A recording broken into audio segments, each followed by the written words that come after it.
नमस्कार, मैं हूं श्वेता झा और आप देख रहे हैं 7 बजे 7 सवाल। करीब 24 लाख बच्चों के भविष्य से जुड़े नीट परीक्षा मामले पर आज सुप्रीम कोर्ट से एक बड़ा फैसला दिया गया। सुप्रीम कोर्ट ने परीक्षा दोबारा कराने से इनकार कर दिया है। ऐसे में आज के हमारे 7 सवाल सुप्रीम कोर्ट के इस बड़े फैसले के इर्द गिर्द ही होंगे। तो इसी से जुड़ा हमारा आज का पहला सवाल है। हमारा सवाल है कि नीट केस में सुप्रीम कोर्ट ने अपने फाइनल फैसले में क्या कहा है। आपको बता दें, सुप्रीम कोर्ट ने आज इस मामले की सुनवाई में यह बात मानी है कि पेपर लीक हुआ है, लेकिन इसका असर सीमित रहा है। लिहाजा सुप्रीम कोर्ट ने 24 लाख बच्चों के भविष्य को देखते हुए नीट रीटेस्ट से इनकार कर दिया है।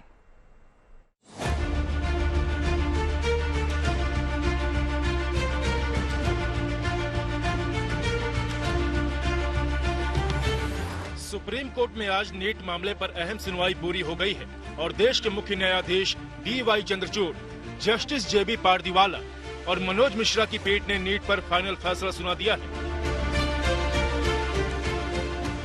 कोर्ट ने साफ किया है कि नीट की परीक्षा दोबारा आयोजित नहीं कराई जाएगी, यानी रीनीट की कोई गुंजाइश नहीं है। सुप्रीम कोर्ट ने स्पष्ट किया है कि ये दिखाने के लिए पर्याप्त सबूत नहीं है कि परीक्षा की पवित्रता का उल्लंघन किया गया था। सुप्रीम कोर्ट ने कहा कि आगे दागी स्टूडेंट्स और बेदाग स्टूडेंट्स की पहचान की जा सकती है। मुख्य न्यायाधीश ने कहा कि अगर जांच के दौरान दागियों की पहचान होती है तो उनके खिलाफ कार्रवाई की जाएगी और अगर कोई छात्र इस फ्रॉड में शामिल पाया जाता है तो उसे एडमिशन नहीं मिलेगा। कोर्ट ने लीक भी मान लिया है, CBI ने भी इसको एडमिट कर लिया, कोर्ट ने भी लास्ट में इसको एडमिट करा है, पर लीक का पैमाना बड़ा नहीं माना है और ये अभी तक कहा है कि सिर्फ 155 लोगों तक ही है। लेकिन साथ साथ कोर्ट ने कहा कि अगर फ्यूचर में भी अगर कोई स्टूडेंट अगर पता लगता है कि वो इस लीक से बेनिफिटेड है तो उसको फ्यूचर में भी एग्जाम के बाद भी और पूरा प्रोसेस खत्म होने के बाद भी है उसको भी आइडेंटिफाई करके बाहर करा जाएगा। सुप्रीम कोर्ट ने यह साफ कर दिया है कि नीट की परीक्षा में पेपर लीक की घटना हुई है और इस पर कोई विवाद नहीं है। कोर्ट ने कहा कि इस मामले की CBI जांच कर रही है और उनकी जानकारी के मुताबिक करीब 155 छात्रों को हजारीबाग और पटना के एग्जाम सेंटर से पकड़ा गया, जिन्हें इस फर्जीवाड़े का फायदा मिला है। CBI ने खुद अगर आज सुबह कोर्ट की सुनवाई के दौरान में ये माना, वो उन बातों का ठीक से जवाब नहीं मारते। उन्होंने कहा कि अभी तक इन्वेस्टिगेशन पूरी नहीं हुई है, अभी तक हम इतने लोगों को कर पाए, वो कंक्लूसिवली नहीं कह पा रहे थे। लेकिन कोर्ट ने माना 23 लाख बच्चों की इतने बड़े एग्जाम को दोबारा कंडक्ट कराना, इसको उन्होंने तो इसलिए उन्होंने जो है CBI की रिपोर्ट को आधार मानते हुए 155 बच्चों को ही तक इसको सीमित रखा है। इससे पहले याचिकाकर्ताओं के वकील ने परीक्षा में धांधली की शिकायत करते सुप्रीम कोर्ट से नीट परीक्षा रद्द करने की मांग की थी, लेकिन सुप्रीम कोर्ट ने इस मामले को 24 लाख बच्चों के भविष्य से जुड़ा मामला बताते हुए दोबारा परीक्षा कराने से इनकार कर दिया। टाइमलाइन पे भी चीफ जस्टिस ने बोला है कि टाइमलाइन एग्जाम की बहुत क्रूशियल होती है। यहाँ पर हम बात कर रहे हैं जो एग्जाम प्रोसेस स्टार्ट हुआ था फरवरी में, फरवरी के बाद मार्च में कुछ नोटिफिकेशन आए, अप्रैल में, फाइनली 5 मई को एग्जाम हुआ था, उसके 1 महीने बाद रिजल्ट आया। डिले इन टाइमलाइन को मद्देनजर रखते हुए रीनीट फिर से होना is not the best decision. आज सुनवाई के दौरान सुप्रीम कोर्ट में मुख्य न्यायाधीश याचिकाकर्ता के वकील मैथ्यूज नेदुम्परा पर भड़क उठा। दरअसल सुनवाई के दौरान कोर्ट ने नेदुम्परा के कंडक्ट को आपत्तिजनक बताते हुए उनको कोर्ट से बाहर निकलने का आदेश दे दिया। सुप्रीम कोर्ट के फैसले के बाद करीब 24 लाख बच्चों के भविष्य पर मंडरा रहे असमंजस के बादल छट गए हैं और अब उम्मीद है कि जल्दी नीट परीक्षा में सफल हुए छात्रों के लिए मेडिकल कॉलेजों में दाखिले की प्रक्रिया का श्री गणेश हो सकेगा। Manish Chaurasia, Delhi, good news today.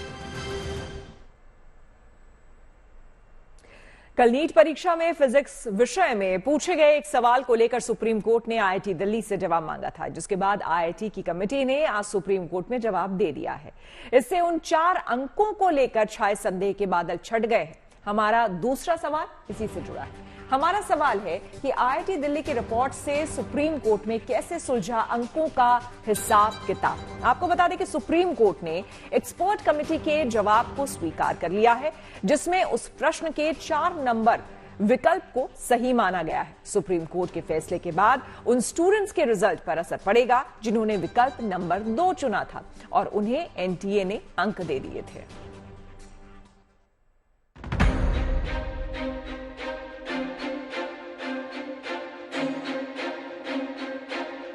Supreme court में आज नीट मामले की सुनवाई के दौरान आईआईटी दिल्ली की एक्सपर्ट कमेटी की तरफ से उस सवाल का सही जवाब सुप्रीम कोर्ट के सामने रख दिया जिसके 2 सही उत्तर बताए जा रहे थे। दरअसल सुप्रीम कोर्ट ने कल आईआईटी दिल्ली को निर्देश दिया था कि वो इस सवाल के जवाब के लिए 3 सदस्यों की एक कमेटी बनाकर इसका जवाब आज सुप्रीम कोर्ट में दाखिल करे। फिजिक्स विषय का ये सवाल नीट परीक्षा के दौरान पूछा गया था। परमाणु से जुड़े इस सवाल के कथित तौर पर 2 जवाब सही थे और इन दोनों विकल्पों को चुनने वाले परीक्षार्थियों को एनटीए की तरफ से अंक दिए गए थे। 711 अंक पाने वाली एक नीट छात्रा ने फिजिक्स के इस प्रश्न को चुनौती देते हुए याचिका दायर की तो सुप्रीम कोर्ट ने इस पर एक्सपर्ट्स की राय मांगी थी। सुप्रीम कोर्ट ने इस सवाल का जवाब देने के लिए आईआईटी दिल्ली को विशेषज्ञों की एक समिति बनाने को कहा था। विशेषज्ञों की समिति ने आज सुप्रीम कोर्ट में जवाब दाखिल करते हुए कहा कि परमाणु से जुड़े उस सवाल का सही विकल्प नंबर 4 सही उत्तर है। आईआईटी दिल्ली के रिपोर्ट के मुताबिक आज क्वेश्चन नंबर 19 का जो सही आंसर है वो ऑप्शन 4 माना गया, यानी कि जिन लोगों ने ऑप्शन 4 के अलावा किसी और ऑप्शन को चुना था उन्हें अब उसके नंबर नहीं मिलेंगे। पहले एनटीए ने कहा था कि क्योंकि इस क्वेश्चन के 2 आंसर हो सकते हैं, एक ओल्ड एनसीईआरटी बुक के हिसाब से और एक नए सिलेबस के हिसाब से, इसलिए हमने दोनों को 4-4 नंबर दिए हैं। लेकिन आज सुप्रीम कोर्ट ने यह साफ किया कि जो सही आंसर है, जो आईआईटी दिल्ली ने रिपोर्ट फाइल की है, सिर्फ उसी आंसर को सही माना जाएगा। इसके अलावा जितने भी लोग हैं उनके मार्क्स काटे जाएंगे, मतलब जिनको नंबर दिए गए थे अब एनटीए को उनके नंबर हटाने पड़ेंगे। दरअसल इस सवाल के उत्तर पर विवाद इसलिए खड़ा हुआ था क्योंकि एनसीईआरटी के अपडेटेड एडिशन वाली किताब के अनुसार भौतिकी से आए इस प्रश्न का विकल्प नंबर 4 सही उत्तर था, जबकि पुराने संस्करणों के मुताबिक विकल्प नंबर 2 सही था। एटम्स वाला जो क्वेश्चन था उस पे 2 आंसर्स एनटीए ने बोला था कि दोनों आंसर्स के लिए मार्क्स दिए जाएंगे। उसमें सुप्रीम कोर्ट ने आईआईटी दिल्ली की रिपोर्ट से ये डिटरमिन किया कि इनफैक्ट एक ही आंसर सही है और एनटीए ने जो 4.5 लाख और बच्चों को दूसरा आंसर देने के लिए भी मार्क्स दिए थे, उनके मार्क्स अब वापस ले लिए जाएंगे और एक रीमेरिट लिस्ट इशू होगी। इस मामले में याचिकाकर्ता ने अपने वकील के माध्यम से सुप्रीम कोर्ट से कहा था कि उसने नेगेटिव मार्किंग से बचने के लिए प्रश्न का प्रयास नहीं किया, लेकिन परीक्षा आयोजित करने वाली राष्ट्रीय परीक्षण एजेंसी ने उन उम्मीदवारों को पूरे अंक दिए जिन्होंने दोनों में से किसी एक विकल्प को चुना। इससे उनको 4 अंकों का सीधा नुकसान हो गया। लेकिन आज सुप्रीम कोर्ट में साफ कर दिया गया कि सवाल का विकल्प नंबर 4 सही जवाब है। कोर्ट ने जो ओरिजिनल क्वेश्चन आंसर था, जिसको पहले एनटीए ने सही माना था अपनी आंसर की में, उसी आंसर को रिटेन करा है और बाकी सबको जो उसका बेनिफिट मिल रहा है उसको हटा दिया है।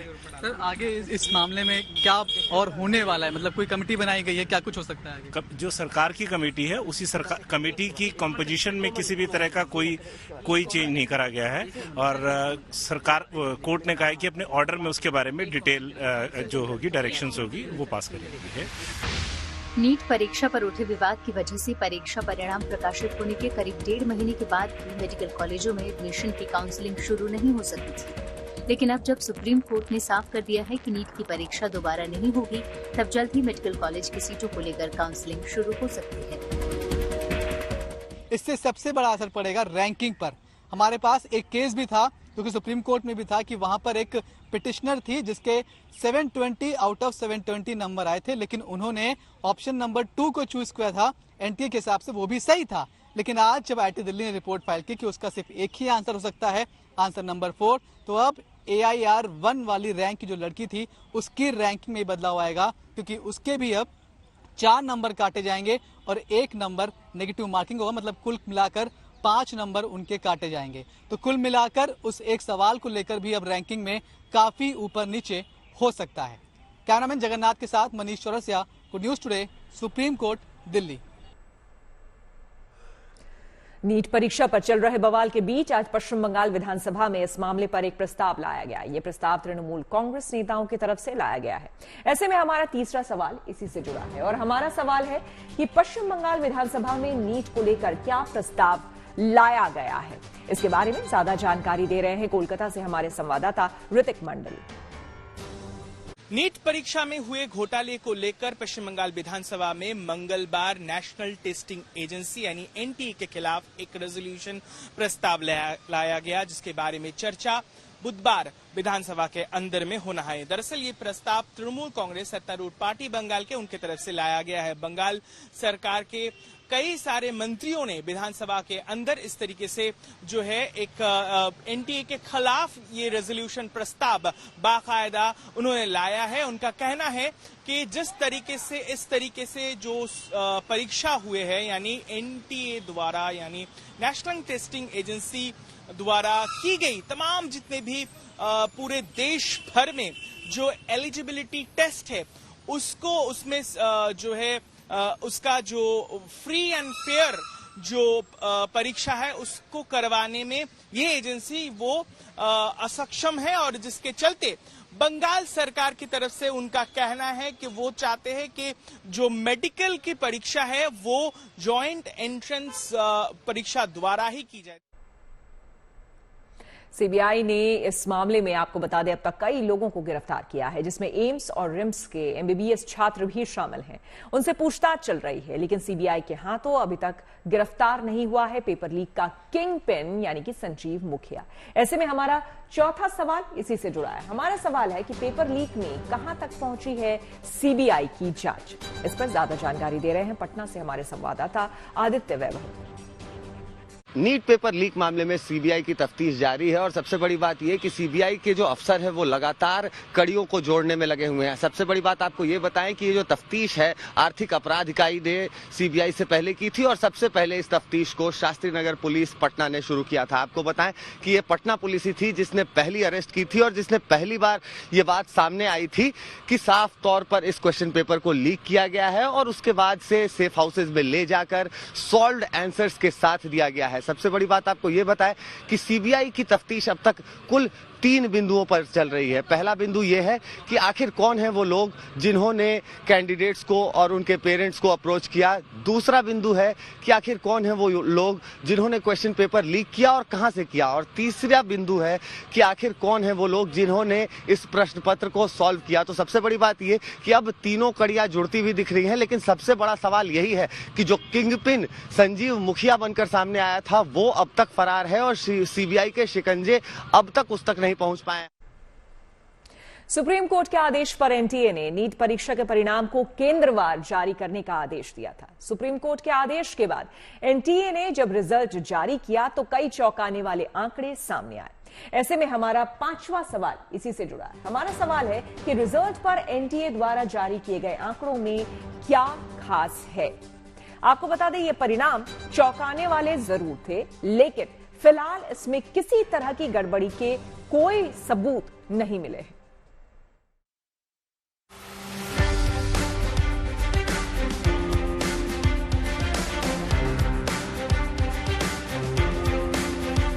ये गुजरात में राजकोट की आरके यूनिवर्सिटी है, जहां नीट एग्जाम का सेंटर पड़ा था। ये सेंटर इसलिए सुर्खियों में बना हुआ है क्योंकि इसी सेंटर से 250 से ज्यादा अभ्यर्थियों को 600 से ज्यादा मार्क्स मिले हैं और इसी सेंटर से 12 छात्रों को 700 अंक भी मिले हैं। इस सेंटर का रिजल्ट अनियमितताओं को लेकर जांच के घेरे में आ गया है। दरअसल राजकोट के कुल 7 सेंटर पर 7159 विद्यार्थी ने नीट परीक्षा दी थी, जिनमें से आरके यूनिवर्सिटी में एनटीए ने 2 सेंटर दिए थे, जिनमें से सेंटर नंबर 2,20,701 में 1,968 विद्यार्थी ने एग्जाम दी, जिनमें 12 परीक्षार्थी को 700 से ज्यादा मार्क्स मिले। 103 विद्यार्थी को 650 से 699 मार्क्स मिले। 144 विद्यार्थी को 600 से 649 मार्क्स मिले और 144 विद्यार्थी को 550 से 599 मार्क्स मिले। आरके यूनिवर्सिटी के सेंटर में 12 विद्यार्थी मिलाकर राजकोट के सभी 7 सेंटर में कुल 19 विद्यार्थी को 700 से ज्यादा मार्क्स मिले। वहीं सेंटर के 85% विद्यार्थियों ने नीट की परीक्षा पास की है। ये नतीजे थोड़ा चौंका रहे हैं क्योंकि सेंटर से अच्छे नंबर लाने वाले छात्रों का कहना है कि यहाँ किसी तरह की कोई गड़बड़ नहीं की गई है। जो हमारे इन्विजिलेटर्स और सब थे वो एनटीए की दी गई एक शीट थी, उसमें से ही इन सब इंस्ट्रक्शंस पढ़ के हमको इंस्ट्रक्शंस दे रहे थे और वो कुछ अपने मन से कुछ भी नहीं कर रहे थे और सब सीसीटीवी कैमरा सब कुछ काम कर रहा था। हमें अगर वॉशरूम भी जाना हो तो एक इन्विजिलेटर हमारे साथ आते थे कि हम कुछ चीटिंग और रॉन्ग डूइंग ना कर पाए। जो लोग मेहनत करेंगे उनको मार्क्स तो आएंगे ही, और हमने जब देने गए थे नीट तो हमें कुछ भी शंकास्पद लगा नहीं था। वहाँ पे कुछ कंट्रोवर्शियल था भी नहीं, सिक्योरिटी और सब अच्छे से ही मैनेज हुआ था। राजकोट सेंटर से 85% छात्रों का पास होना टॉप लिस्ट में 1-2 नहीं 10 से ज्यादा छात्र होने की वजह से इस सेंटर को शंका की नजर से देखा जा रहा है। NSUI इस मामले पर CBI जांच की मांग कर रहा है। हमारी मांग है कि जो गुजरात के सेंटर में ऐसी धांधली की शंका है तो उसमें भी CBI जांच हो। दरअसल नीट परीक्षा में घोटाले को लेकर चल रहे केस में सुप्रीम कोर्ट ने नीट का सेंटर वाइज रिजल्ट जारी करने का आदेश दिया था, जिसके बाद 20 जुलाई को NTA ने पूरे देश का सेंटर वाइज रिजल्ट डिक्लेयर किया, जिसमें राजकोट के RK यूनिवर्सिटी सेंटर का रिजल्ट देश में नंबर 1 पर रहा। पूरे देश में एक सेंटर का ये सबसे अच्छा रिजल्ट है। वहीं देश के सबसे बड़े कोचिंग हब कोटा में 27,119 छात्रों ने परीक्षा दी थी। इनमें सिर्फ एक को सबसे ज्यादा 706 अंक मिले हैं। कुल 74 छात्रों को 700 प्लस अंक मिले हैं, जबकि राजकोट में कुल 1,968 परीक्षार्थी थे, जिसमें एक ही सेंटर पर 85% छात्र पास हुए हैं। नीट को लेकर विपक्षी दल सरकार पर लगातार हमलावर है। कल संसद में भी विपक्षी दल के नेता राहुल गांधी ने इस मामले को लेकर सरकार को घेरा, तो सरकार की तरफ से शिक्षा मंत्री ने इस मुद्दे पर विपक्ष पर पलटवार किया। ऐसे में हमारा छठा सवाल इसी से जुड़ा है। हमारा सवाल है कि छात्रों के भविष्य से जुड़े मुद्दे पर सियासत से किसका फायदा। इसके बारे में ज्यादा जानकारी दे रहे हैं हमारे संवाददाता मनीष चौरसिया। सुप्रीम कोर्ट की सुनवाई के दौरान आज बहुत सारे अहम मोड़ सामने आए, लेकिन एक लम्हा ऐसा भी था जब चीफ जस्टिस ने एक वकील को बुरी तरह हड़काया और उन्हें सिक्योरिटी गार्ड्स के जरिए बाहर निकालने तक की बात कह दी। दरअसल मिस्टर हुडा जो कि रिप्रेजेंटेशन दे रहे थे उन स्टूडेंट्स का जो कि रीनीट की मांग कर रहे थे, चीफ जस्टिस उनको सुन रहे थे, लेकिन उसी बीच मैथ्यूज नाम के एक एडवोकेट खड़े होते हैं और अपनी बात रखने की कोशिश करते हैं। चीफ जस्टिस उनको समझाते हैं कि अभी आपकी बारी नहीं है, आप बैठ जाइए, लेकिन उसके बावजूद वो लगातार बोलते हैं। चीफ जस्टिस उन्हें आश्वासन देते हैं कि एक बार जब हुडा अपनी बात कंप्लीट कर लेंगे तो उसके बाद आपको बोलने का मौका दिया जाएगा, लेकिन इसके बावजूद सुप्रीम कोर्ट के जजेस के मना करने के बावजूद, चीफ जस्टिस के मना करने के बावजूद लगातार ये वकील अपनी बात रखने की कोशिश कर रहे थे। ऐसे में एक बार चीफ जस्टिस इतना नाराज हुए कि उनसे यहाँ तक कहा कि अगर आप चुपचाप नहीं बैठे तो आपको हम सिक्योरिटी गार्ड्स बुलाकर कोर्ट रूम से बाहर निकलवा देंगे। कुल मिलाकर ऐसे तमाम लम्हे आज सुप्रीम कोर्ट में बीते, लेकिन जो फैसला है वो आखिरकार NTA और सरकार के पक्ष में आया। नीट परीक्षा को लेकर परीक्षार्थियों के दो गुट बन गए थे। एक पक्ष वो था जो नीट परीक्षा दोबारा कराए जाने की वकालत कर रहा था, तो वहीं दूसरा पक्ष जो था वो रीटेस्ट के पक्ष में नहीं था। ऐसे में सुप्रीम कोर्ट के फैसले के बाद छात्रों की तरफ से अलग अलग प्रतिक्रियाएं आ रही हैं। ऐसे में हमारा सातवां और आखिरी सवाल इसी से जुड़ा है। हमारा सवाल है कि छात्रों के भविष्य से जुड़े मुद्दे पर सियासत से किसका फायदा। आइए आपको सुनाते हैं कि इस मामले में क्या कह रहे हैं छात्र। हो गया ना कि मतलब अगर थोड़ा बहुत लीक करोगे तो कोई दिक्कत नहीं है, हर बार थोड़ी थोड़ी चीटिंग कर लो कोई दिक्कत नहीं है, एक मर्डर कर दो कोई दिक्कत नहीं है, 10 मर्डर करने की जगह एक कर लो ना। कि मतलब हम मतलब चुप रहे, कब तक चुप रहा जाए कि अगर छोटी चोरी हो जाएगी तो उसको चोरी नहीं माना जाएगा क्या? अरे परेशानी की बात नहीं है, इतने क्लूज दिए, इतने ये दिए, क्या कोई फेक डॉक्टर बन जाएगा ये जवाब देंगे? या NTA के लॉयर्स कुछ भी बोल देते हैं, यूं करके प्रूफ नहीं है। क्यों नहीं है प्रूफ? टेलीग्राम पर 30-30 हजार में पेपर बिक रहे हैं, आप उसको रोक रहे हो? फिलहाल जो आप स्टूडेंट्स हैं, जो थोड़े बहुत भी स्टूडेंट्स मुट्ठी भर जो सुप्रीम कोर्ट पहुंचते थे अपनी लड़ाई को देखने के लिए, उन्हें आज हार मिली है, उन्हें निराशा हाथ लगी है। और देखिए कैसे सब निराश होकर अब यहाँ से पेरेंट्स के साथ वापस जा रहे हैं। बहुत कम बच्चों ने बातचीत की है, सब बात भी नहीं कर रहे हैं, लेकिन ये दिखाता है कि मन मुताबिक इनके जजमेंट नहीं आया है। कहीं ना कहीं इनकी मेहनत खराब हुई है, ऐसा इनको लगता है। सुप्रीम कोर्ट के फैसले का सरकार ने स्वागत किया है। आइए आपको सुनाते हैं कि इस मामले पर क्या कह रहे हैं शिक्षा राज्य मंत्री सुकांत मजूमदार। हम इस ऑर्डर का स्वागत करते हैं और हमारी सरकार की, हमारी मंत्रालय की पहले से ही स्टैंड थी कि कोर्ट का जो भी आदेश आएगा उस आदेश को हम मानेंगे। तो इसी के साथ 7 बजे 7 सवाल में मेरी यानी श्वेता झा के साथ फिलहाल इतना ही। देश दुनिया की तमाम पॉजिटिव खबरों के लिए देखते रहिए गुड न्यूज टुडे।